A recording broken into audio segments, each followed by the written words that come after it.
कभी सोचा है जो सबसे ताकतवर दिखाई देते हैं वो अक्सर सबसे कम बोलते हैं। जो भीतर से भरे हुए हैं उन्हें शोर मचाने की जरूरत नहीं होती। जो सुनना जानते हैं वे बोलने की सीमा से परे जा चुके होते हैं, क्योंकि बोलना हमेशा बाहर की ओर होता है और सुनना भीतर की ओर यात्रा है। मनुष्य जन्म से सुनने की क्षमता लेकर आता है, पर सुनने की कला बहुत कम लोगों में जन्म ले पाती है। कान सबके पास है पर ध्यान किसी के पास नहीं। हर कोई सुन रहा है पर कोई वास्तव में सुन नहीं रहा, क्योंकि सुनना केवल शब्दों को पकड़ना नहीं होता। सुनना आत्मा से आत्मा के बीच की खामोशी को महसूस करना होता है। जहां शब्द नहीं वहां सत्य की झलक मिलती है। सच्ची ताकत वहीं से शुरू होती है जहां व्यक्ति सुनने लगता है, जहां वह दूसरों को नहीं खुद को सुनने लगता है, जहां बाहरी कोलाहल धीरे धीरे मिटता है और भीतर की आवाज साफ सुनाई देने लगती है।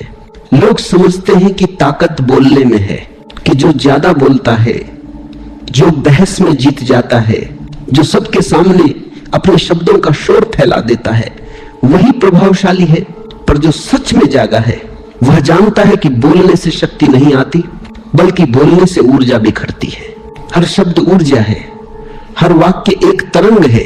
जब तुम लगातार बोलते रहते हो तो तुम्हारी चेतना बाहर बह जाती है, पर जब तुम चुप रहते हो, जब तुम सुनते हो, तो वही ऊर्जा भीतर लौटने लगती है। वह तुम्हारे केंद्र में एकत्र होने लगती है और वहीं से असली ताकत जन्म लेती है। शांत रहना कायरता नहीं है, यह सबसे गहरी शक्ति का रूप है।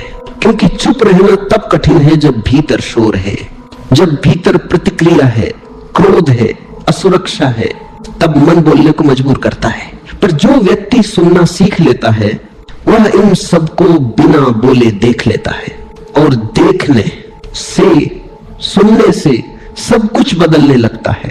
एक सच्चा श्रोता एक ध्यानपूर्ण व्यक्ति होता है, क्योंकि सुनना अपने आप में ध्यान है।